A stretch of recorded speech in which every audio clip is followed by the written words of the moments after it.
آپ نے اندر سے پوچھا کہ تم کون ہو؟ اس نے کہا کہ میں آپ کا ایک شناسا ہوں۔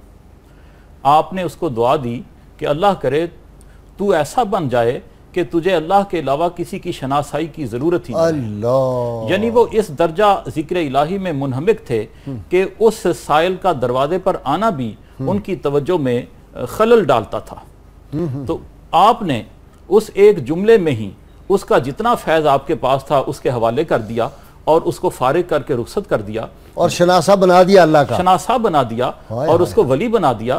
وہ کہتا ہے کہ آج 30 سال ہو گئے ہیں میں مسلسل عبادت اور ریاضت میں مصروف ہوں، کسی ایک لمحے کے لیے بھی میرے ذوق و شوق میں کوئی کمی واقع نہیں ہوئی اور مجھے کسی اور شیخ کے پاس جانے کی ضرورت پیش نہیں آئی۔ اچھا، میں نے ڈاکٹر سعیدی صاحب بعض ایسے بندے دیکھے ہیں جن کو ولی تو نہیں بنایا، کنگال ضرور بنا دیا پیر صاحب نے مریدوں کو۔ اچھا یہ بتائیں، قلب کی جو کیفیات اور ہوتی ہیں یا قلب کی بھی کوئی حالتیں بدلتی ہیں، اس کی بھی تربیت ہوتی ہے؟ جی بالکل ہوتی ہیں۔ حضرت سر سکتی رحمۃ اللہ علیہ نے بڑی خوبصورت بات فرمائی ہے کہ کچھ وہ دل ہوتے ہیں جو پہاڑ کی طرح ہوتے ہیں، ان میں اتنی استقامت ہوتی ہے جتنے طوفان حوادث آئے ان پر کوئی اثر نہیں ہوتا اور وہ ثابت قدم رہتے ہیں، اور آپ نے ایسے لوگ دیکھے ہیں ماشاءاللہ بڑے، اس میں کوئی شک نہیں۔ دوسرے وہ ہوتے ہیں جو درخت کی مانند ہوتے ہیں، تیز آندھی آتی ہے تو وہ جھکتے ہیں، ان میں خلل آتا ہے لیکن روٹین میں وہ سٹیبل رہتی ہیں۔ تو حالات ایک کسوٹی ہوتی ہے، اس سے پتہ چلتا ہے کون مستقیم الاحوال ہے اور کون نہیں ہے۔ اور تیسرے پرکا کی مانند ہوتے ہیں، معمولی ہوا کے رحم و کرم پر کبھی ایمان بیچ دیا، کبھی ضمیر بیچ دیا، کبھی غیرت بیچ دی، کبھی خودداری بیچ دی، اور سودا کبھی ملک کا سودا کر لیا، کبھی عزت کا سودا کر لیا۔ اور ایک اور بات جو آپ نے فرمائی ہے، رمضان المبارک کا مہینہ ہے ہمارے ناظرین کے لیے بڑی روح پرور بات ہے کہ وہ گناہ جو خواہشات کے غلبہ کی وجہ سے ہو جائے اس کی بخشش ہو سکتی ہے، اور وہ گناہ جو عذرو تکبر کیا جائے، غرور کی وجہ سے کیا جائے، اس کی بخشش نہیں ہوتی۔ اور ابلیس بھی عذرائے غرور گمراہ ہوا تھا اور اللہ کی رحمت سے حالانکہ جنت بھی دیکھی ہوئی تھی، دوزخ بھی دیکھا ہوا تھا، استاد تھا۔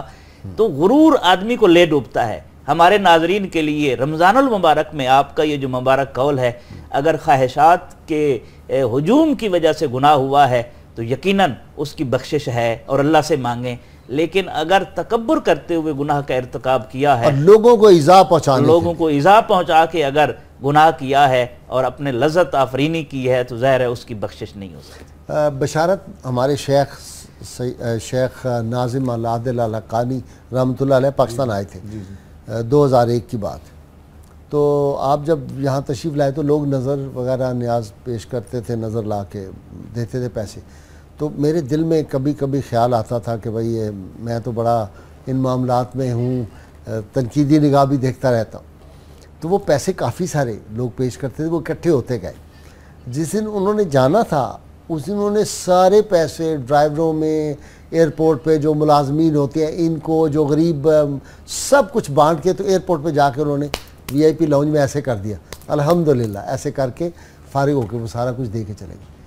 تو یہ اخلاص ان کا اور دنیا سے بے رغبتی اصل لوگوں کی تو یہ ہم نے دیکھی۔ جی اصل غازی صاحب بات یہی ہے کہ وہ تصوف جس کا درس حضرت جنید بغدادی نے دیا، حضرت سری سکتی نے دیا، حبیب اجمی نے دیا، امام حسن بصری نے دیا، اس تصوف کی اصل روح اخلاص تھی۔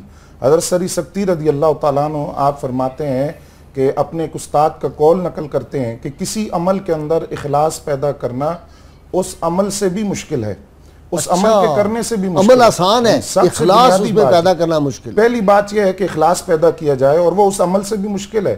پھر آپ فرماتے ہیں کہ اگر کسی عمل کے اندر اللہ کی اطاعت کے علاوہ اور کوئی جذبہ شامل ہو گیا تو اس کا مطلب یہ ہے کہ یہ عمل اللہ کے لیے نہیں ہے، ریاکاری ہے۔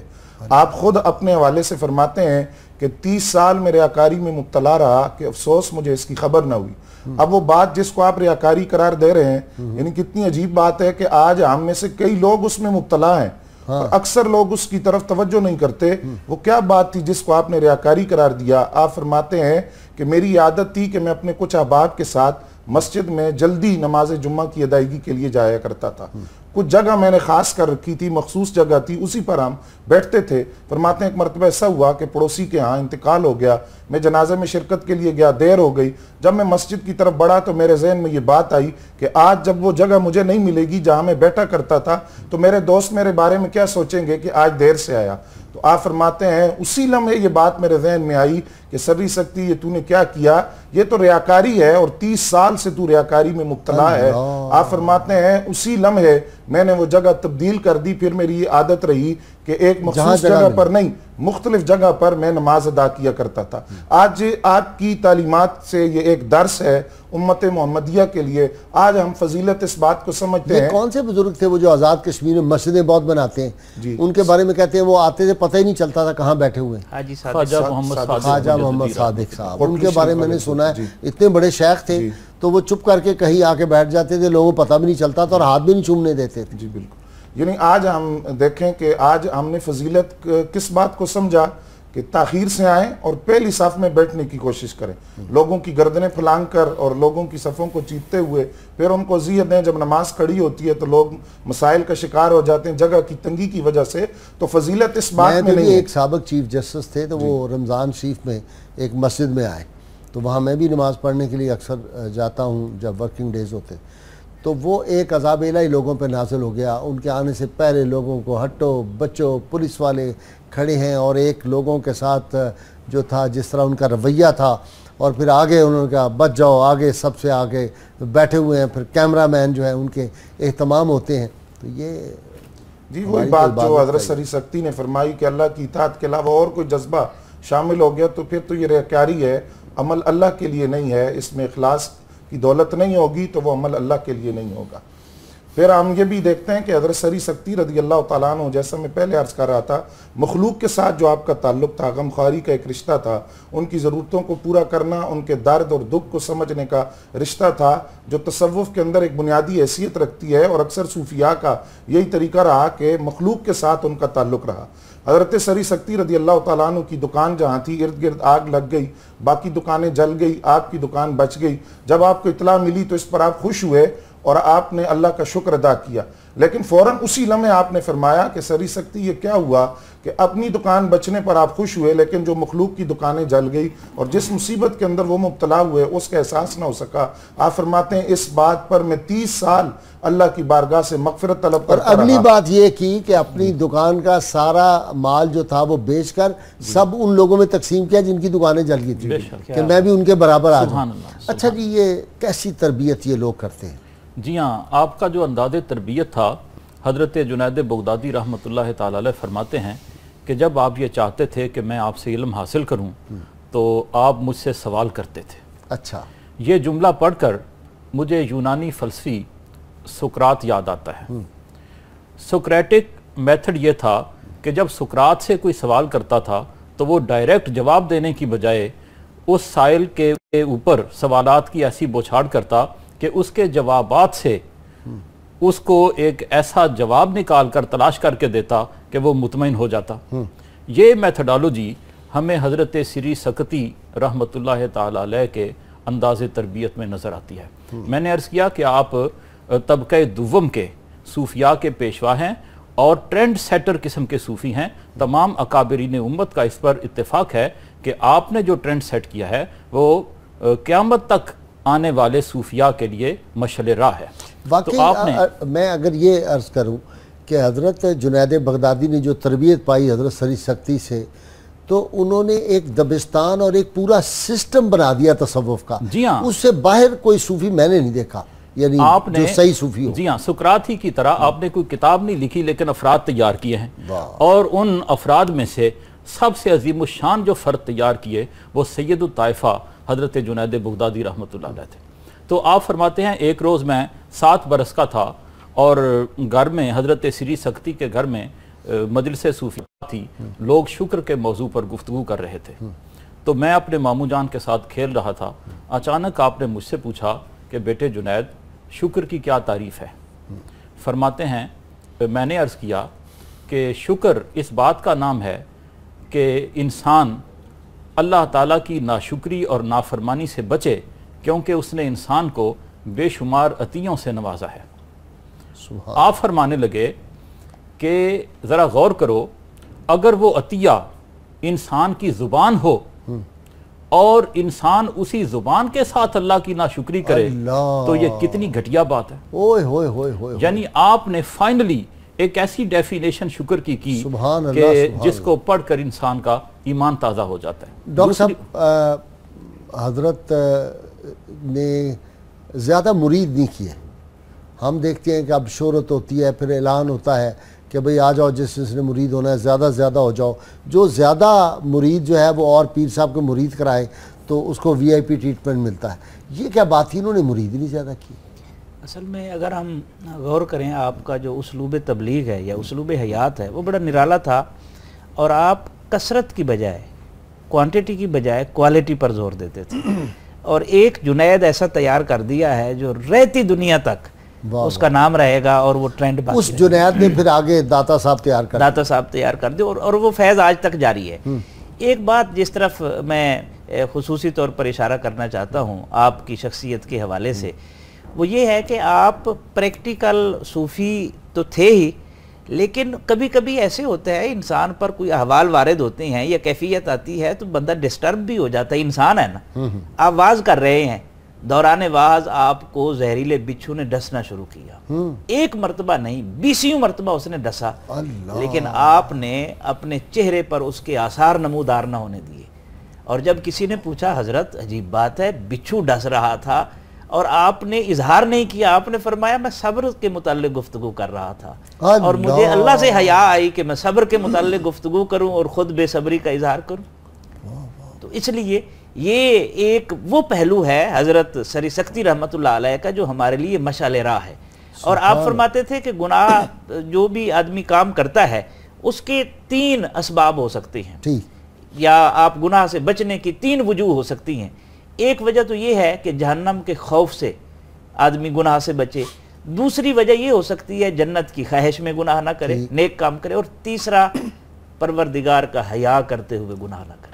پروردگار کا حیا کرتے ہوئے آدمی گناہ سے بچے، یہ بہت اعلیٰ درجہ ہے۔ کرامات بھی آپ کی بے شمار؟ جی بالکل، آپ کی کرامات بھی ہیں، اور چونکہ آپ ایک ولی کامل تھے لیکن ان کرامات کا بہت زیادہ آپ نے اظہار بھی نہیں کیا، شہرت اور چرچا بھی چھپاتے تھے، جی بالکل اس کو چھپاتے تھے۔ ایک خاتون آپ کے پاس حاضر ہوئیں اور انہوں نے کہا کہ میں آپ کی پڑوسی ہوں اور میرے بچے کو کچھ چوکیدار اٹھا کر لے گئے ہیں، مجھے یہ اندیشہ ہے کہ وہ اس بچے کو ضرر پہنچائیں گے، تو آپ ان کے پیچھے جائیں اور تعاقب کریں اور اس بچے کو لے آئیں۔ تو آپ فوراً اٹھے اور آپ نے نماز پڑھنا شروع کر دی۔ جب نماز سے آپ فارغ ہوئے تو اس نے پھر عرض کیا کہ میں نے آپ سے عرض کیا کہ میں آپ کی پڑوسی ہوں، تو آپ اس پڑوس کا حق ادا کریں اور پیچھے جا کر اس بچے کو بچائیں۔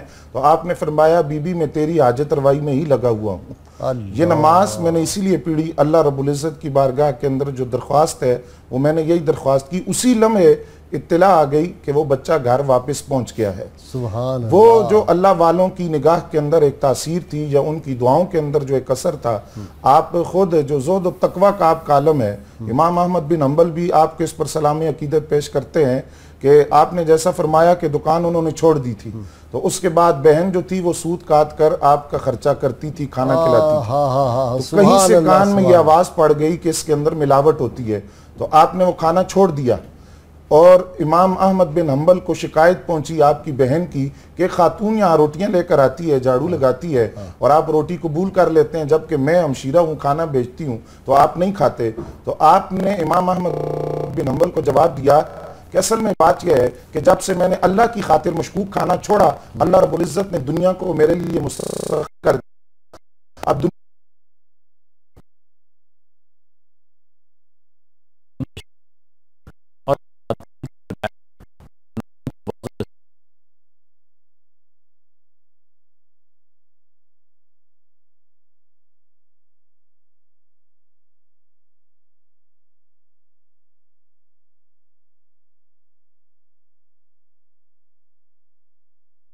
کیونکہ